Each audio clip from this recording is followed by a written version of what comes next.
Hi! Hello అండి. నమస్తే. Welcome back to our channel. మీ పిల్లలు చెబ్బీ చెబ్బీగా ఎంతో ముద్దు ముద్దుగా కనిపించాలి అని అనుకుంటున్నారా? అయితే ఈ వెయిట్ గెయిన్ రెసిపీ మీకోసమే అండి. పిల్లలకి ఒక మంచి డెవలప్‌మెంట్ అనేది ఉంటుంది. అండ్ అలాగే వెయిట్ గెయిన్ గూడా బాగా అవుతారండి. 15 డేస్ కంటిన్యూయస్‌గా ఈ రెసిపీ చేసి పిల్లలకు పెట్టండి. మీరే పిల్లలు వెయిట్ పెరగడం అనేది చూస్తారు.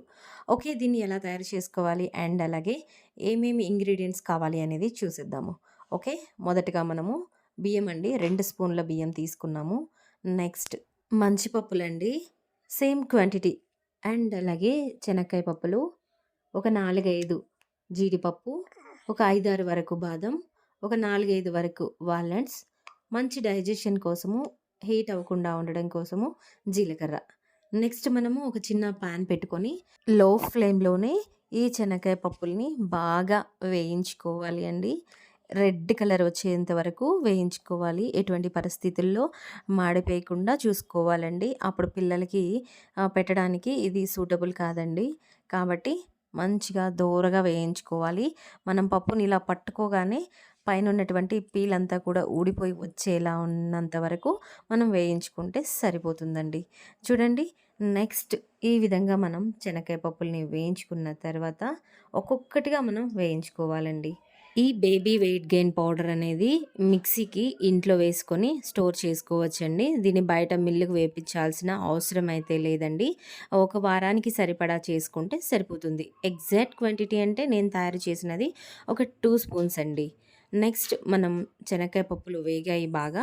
ఇప్పుడు సపరేట్ చేసుకొని మంచి పప్పులు కూడా ఇందులోనే వేస్తున్నామండి. ఈ మంచి పప్పులు ఏంటంటే కొద్దిగా వేడి తగలగానే బ్లాక్‌గా అయిపోతాయి. కాబట్టి జాగ్రత్తగా చూసుకుంటూ వేయించుకోవాలండి. నల్లగా అయినాయంటే టేస్ట్ అనేది మారిపోతుంది పిల్లలకి. ఈ మంచి పప్పులు అనేది కూడా పిల్లల వెయిట్ గెయిన్‌కి అనేది ఎంతో బాగా ఉపయోగపడుతుందండి. మీరు ఒక 2 స్పూన్ల వరకు క్వాంటిటీ సేమ్ క్వాంటిటీ అన్నీ తీసుకున్నాము. అదే విధంగా మీరు కూడా తీసుకొని చేసుకుంటే ఒక వారానికి సరిపడా పెట్టుకొని నెక్స్ట్ అయిపోయాక మళ్ళీ ఫ్రెష్‌గా తయారు చేసుకొని పిల్లలకి పెడుతూ ఉంటే చాలా బావుంటుందండి. ఓకే. దీన్ని ఏ టైంలో పెడితే బావుంటుంది అని డౌట్ ఉండొచ్చు. ఈ రెసిపీ చేసి పిల్లలకి మార్నింగ్ అయినా సరే, నైట్ అయినా సరే పెట్టుకోవచ్చు. ఇప్పుడు చూడండి మంచి పప్పులు కూడా బాగా వేగిపోయాయి. ఇవి కూడా సెపరేట్ చేసుకున్నాము. నెక్స్ట్ రైస్ అండి ఇది. బియ్యము. మీ ఇంట్లో ఉన్నటువంటి సోనా మసూరి రైస్ కానీ ఏదైనా మీరు అన్నం చేసుకోవడానికి వాడుకుంటారు కదా! ఆ రైస్ వాడుకోవచ్చండి. ఇవి కూడా అంతే. మంచి స్మెల్ వచ్చేంత వరకు లో ఫ్లేమ్‌లోనే పెట్టుకొని రెడ్డిష్‌గా వస్తాయండి రైస్. అప్పుడు మనకు ఎగ్జాక్ట్‌గా బాగా వేగిపోయాయి అని అర్థమండి.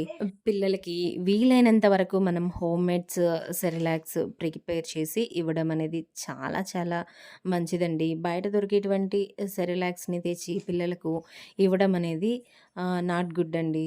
సో, మీరు కూడా ఇంట్లోనే ఈ విధంగా హెల్తీగా ప్రిపేర్ చేసి పిల్లలకు పెడుతూ ఉంటే చాలా హెల్తీగా గ్రోత్ అవుతూ ఉంటుంది. పిల్లల హెల్త్ కూడా చాలా బావుంటుందండి. డెవలప్‌మెంట్ కూడా ఎంతో బావుంటుంది. నెక్స్ట్ మనం ఇందులో జీలకర్రను కూడా వేయించుకోవాలి. జీలకర్ర కూడా అంతే అండి. కొద్దిగా వేసుకుంటే సరిపోతుంది. నెక్స్ట్ ఫైనల్‌గా మనము ఈ డ్రై ఫ్రూట్స్ వేసాం కదా!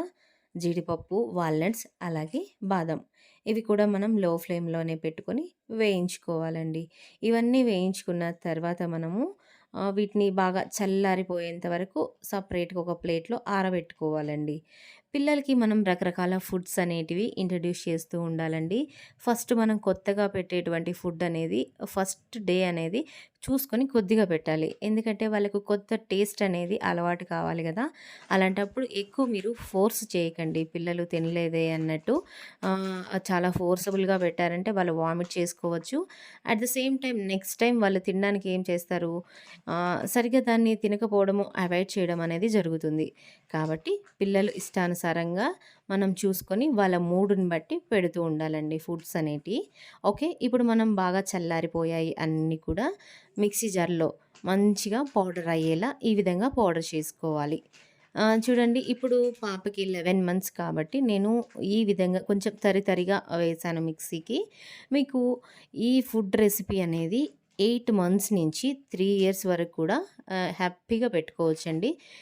10 మంత్స్ ఆఫ్టర్ అయినా సరే, 8 మంత్స్ ఆఫ్టర్ అయినా నో ప్రాబ్లమ్ అండి. మీకు మీ పిల్లలు ఏ కన్సిస్టెన్సీలో తింటారు, కొద్దిగా రవ్వ టైప్‌లో ఉంటే తినేటట్టుగా ఉంటే రవ్వలాగా మిక్సీ చేసుకోండి. లేదంటే మెత్తగా ఉండాలి అంటే మీరు జల్లించుకోవచ్చండి. ఓకేనా?